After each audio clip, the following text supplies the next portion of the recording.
Assalamualaikum warahmatullahi wabarakatuh. Bismillah, alhamdulillah. Assalatu wassalamu ala rasulillah Muhammad ibn Abdullah wa ala alihi wa sahbihi wa mawalah amma ba'dah. Alhamdulillah teman-teman semua, pada kesempatan kali ini kita akan belajar memahami i'rab, bab i'rab dengan sederhana. Bismillahirrahmanirrahim. Definisi i'rab. Definisi i'rab menurut bahasa adalah perubahan. Setiap sesuatu yang berubah maka bisa dikatakan i'rab. Namun definisi i'rab secara istilah atau menurut ulama ahli nahwu adalah perubahan harokat atau huruf pada akhir sebuah kalimah yang perubahan tersebut dipengaruhi oleh amil. Terkadang perubahannya terlihat, terkadang hanya dikira-kirakan saja. Kita fokus pada perubahan akhir sebuah kalimah. Misalkan kalimah itu lafal zaid atau lafal masjid. Lafal zaid adalah sebuah kalimah. Maka berubahnya harokat akhir lafal zaid, dun atau dan atau din, itu disebabkan oleh amil. Berbeda amilnya, maka akan berbeda harokatnya. Berbeda sebelum lafal zaid misalkan a, maka perubahannya berbeda ketika sebelumnya B misalkan. Itu namanya i'rab, perubahan pada akhir sebuah kalimat, dan perubahan itu disebabkan oleh amil. Nah, kita bahas amil dulu. Amil adalah sesuatu atau kalimat yang bisa mempengaruhi kalimat lain. Itu namanya amil. Nanti kita perlu menghafal beberapa macam amil, karena ini yang bisa berpengaruh pada akhir kalimat. Akankah kalimat itu berharokat dhammah atau fathah atau kasroh? Maka tergantung pada amilnya. Nah, ini secara garis besar amil itu terbagi menjadi dua, yaitu amil yang terlihat oleh mata, bisa dilihat oleh mata. Ada amil yang tidak bisa dilihat oleh mata. Yang bisa dilihat oleh mata jumlahnya banyak, 98, kurang dari 100. Nanti kita perlu menghafal salah satunya. Misalkan seperti huruf jar yang ada di jurmiyah, ada 12. Itu semuanya termasuk amil lafdi atau amil yang bisa dilihat. Kenapa? Karena huruf jar itu bisa mempengaruhi lafadz atau kalimat setelahnya. Lalu ada amil yang tidak bisa dilihat oleh mata. Ini terbatas, jumlahnya cuma ada 2, yaitu amil ibtida dan amil tajarud namanya.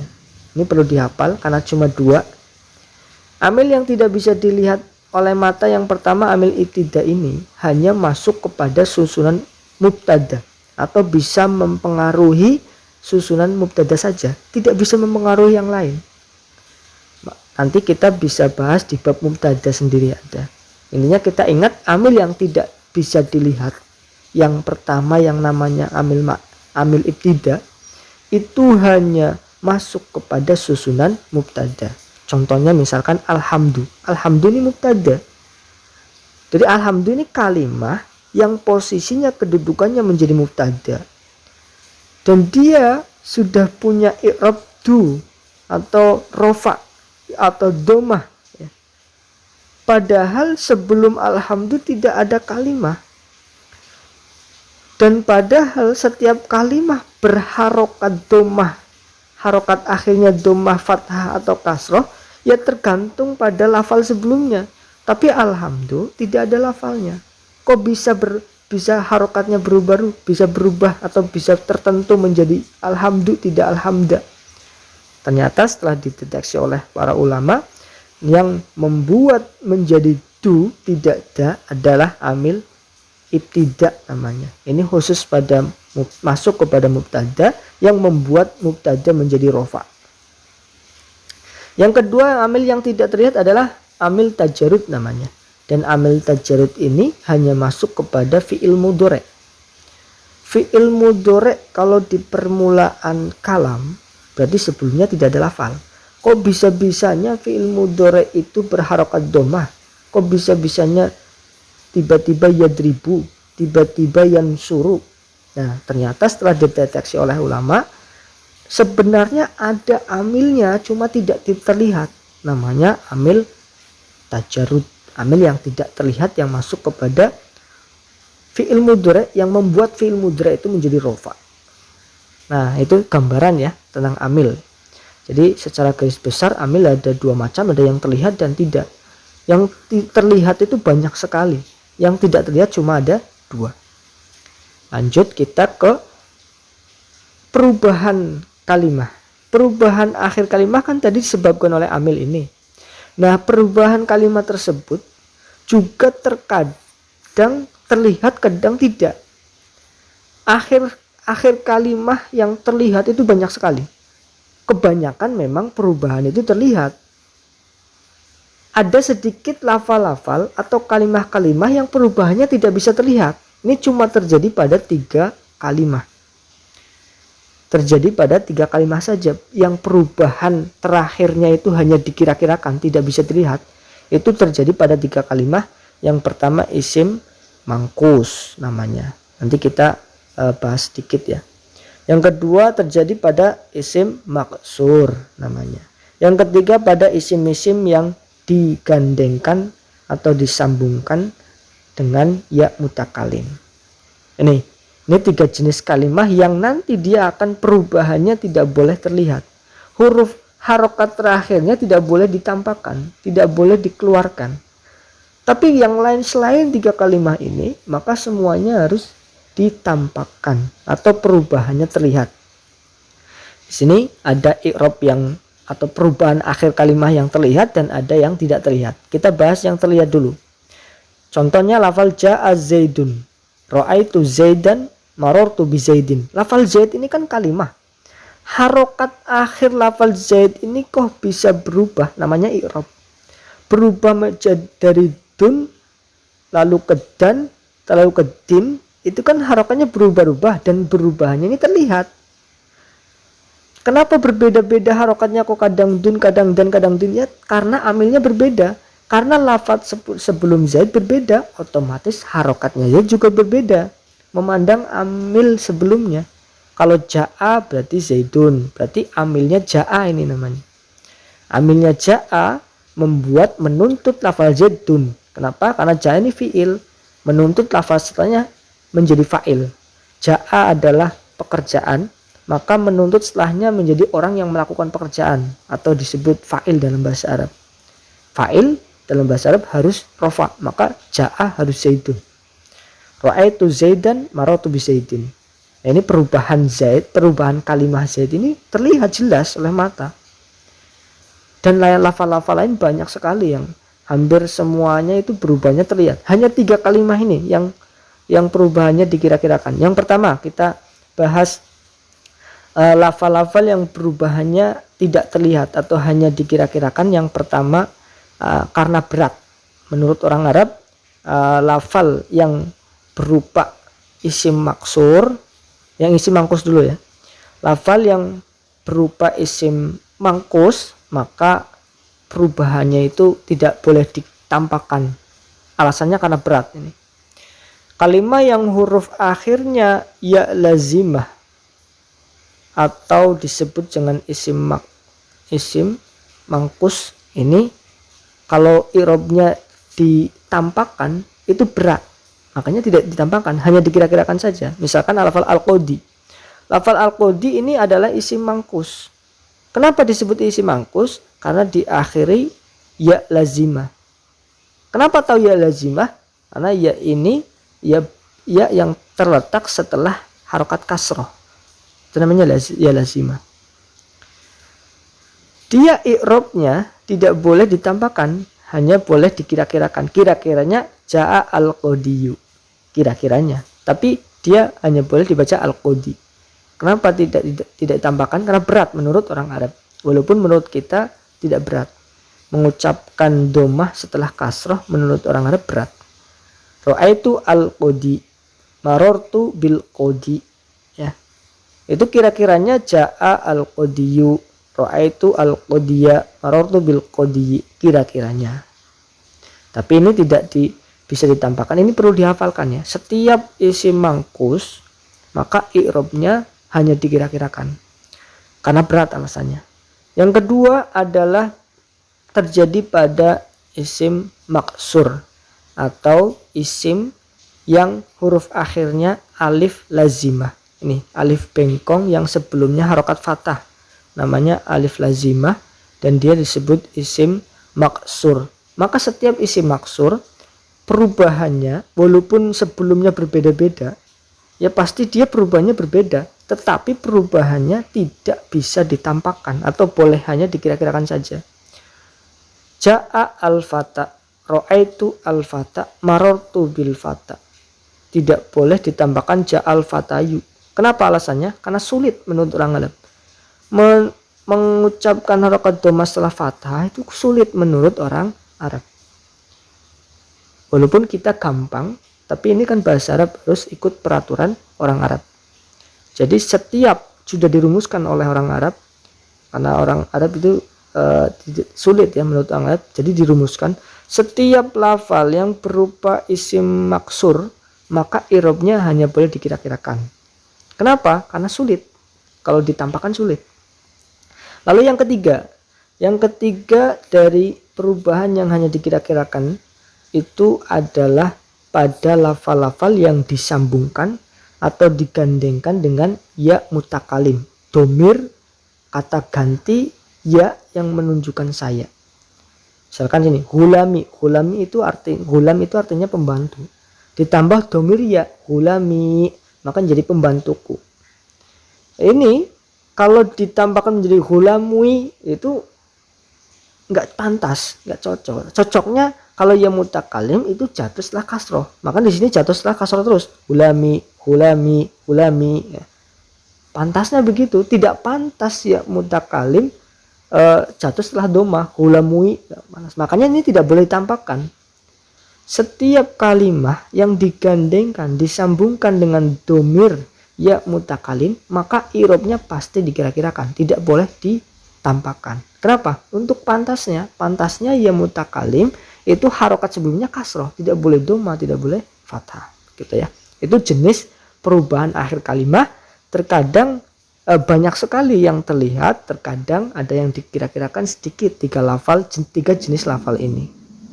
Nah, sudah selesai pembahasan i'rab, kita sudah tahu perubahan itu disebabkan oleh apa? Oleh amil. Lalu jenis perubahan ada yang terlihat, ada yang hanya dikira-kirakan saja. Lalu sekarang kita ke pembagian atau macam i'rab. Sebenarnya perubahan itu ada apa saja macam perubahan? Ada dinamakan perubahan rofa, ada dinamakan perubahan nasab, dinamakan perubahan khafad, dinamakan perubahan jazm. Nanti akan kita bahas di pembagian atau macam-macam i'rab rofa gambarnya seperti apa, i'rab nasab. Karena i'rab ini jumlahnya atau macamnya cuma ada 4. Ada i'rab rofa, nasab, khafad, dan jazm. Nanti kita akan bahas di bab khusus tentang pembagian i'rab. Kita baru tahu dulu kalau i'rab itu ada 4 macam, rofa, nasab, khafad, dan jazm. Dan kita akan menggabungkan antara bab i'rab ini dengan bab kalam. Jadi perubahan yang rofa, nasab, khafad, jazm itu nanti digabungkan dengan bab kalam. Kemarin bab kalam membahas tentang kalimah. Ada kalimah isim, fi'il, huruf. Nah, bagaimana cara menggabungnya? Jadi kita akan ketahui kalimah isim, fi'il, huruf ini sebenarnya dia bisa di-i'rabi apa tidak? Bisa berubah-ubah enggak kalimah isim, fi'il, atau huruf? Nah, di sini sudah saya gambarkan. Kalimah isim itu ada yang bisa di-i'rabi, ada yang tidak. Tapi kebanyakan bisa. 90% kalimah isim itu bisa di-i'rabi atau bisa berubah-ubah. Ada sedikit saja yang tetap atau tidak bisa berubah kalimah isim itu. Kalau kalimah fi'il juga sama. Ada yang bisa di-i'rabi, ada yang tetap tidak bisa berubah. Tapi kebanyakan tidak bisa berubah. Hanya sedikit. Hanya satu fi'il. Karena fi'il kan nanti kita bahas fi'il itu ada 3. Saya kasih bocoran. Fi'il ada 3. Ada fi'il madi, mudhari', amr. Ada 3. Yang berubah, yang bisa berubah, bisa ber-i'rab cuma satu, fi'il mudhari' saja. Fi'il madi dan fi'il amr mabni. Atau tetap harokatnya selalu tetap, tidak bisa berubah. Lalu kalimah huruf bisa berubah apa tidak? Kalimah huruf semuanya mabni. tidak ada kalimat huruf yang bisa diirobi. Itu ya. Kalimat isim ada yang bisa diirobi, ada yang tidak, kebanyakan bisa. Kalimat fi'il ada yang bisa diirobi, ada yang tidak, kebanyakan tidak. Kalimat huruf semuanya tidak bisa diirobi. Nah, kalau kalimat isim yang bisa diirobi itu bisa diirobi 3 saja, walaupun i'rab itu jumlahnya 4. Ingat-ingat ya, kalimat isim yang bisa diirobi itu hanya bisa menerima 3 i'rab, bisa menerima i'rab rafa, nasab, khafad. Berarti kalimat isim tidak bisa menerima i'rab jazm. Kalimat fi'il yang bisa diirobi itu hanya bisa menerima 3 i'rab juga, yaitu bisa menerima i'rab rafa, i'rab nasab, i'rab jazm. Berarti kalimat fi'il tidak pernah diirobi khafad atau jar. Ini perlu diingat ya. Kita lanjut. Ini kita lebih ke macam isim dan fi'il yang bisa berubah. Tadi kan isim ada yang mu'rab, ada yang mabni. Kita kasih gambaran sedikit isim-isim yang mu'rab, isim-isim yang mabni. Saya gambarkan di sini isim yang mu'rab ada 6. Yang sering muncul ada 6. Isim mufrad, isim tasniyah namanya, jamak muzakkar, jamak muannas, jamak taksir, asmaul khamsah. Itu namanya. Ini secara garis besar definisi seperti ini. Tapi nanti kita di pembagian i'rab akan kita ulas kembali definisinya lebih detail. Secara garis besar isim mufrad ya isim yang bermakna tunggal. 1 bolehlah dikatakan 1. Isim tasniyah isim yang bermakna 2. Jamak bermakna 3 banyak. Kalau jamak muzakkar bermakna banyak untuk laki-laki yang berakal.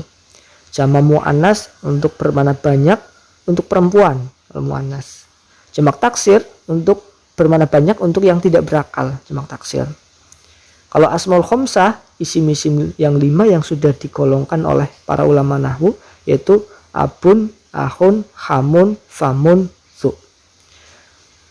Itu yang mu'rab. Lalu yang mabni, saya gambarkan di sini ada 6 isim yang mabni, jenis isim yang tidak pernah bisa berubah. Yang pertama ada isim domir atau kata ganti. Yang kedua isim isyarah atau kata tunjuk. Yang ketiga adalah isim mausul atau bisa dikatakan kata sambung.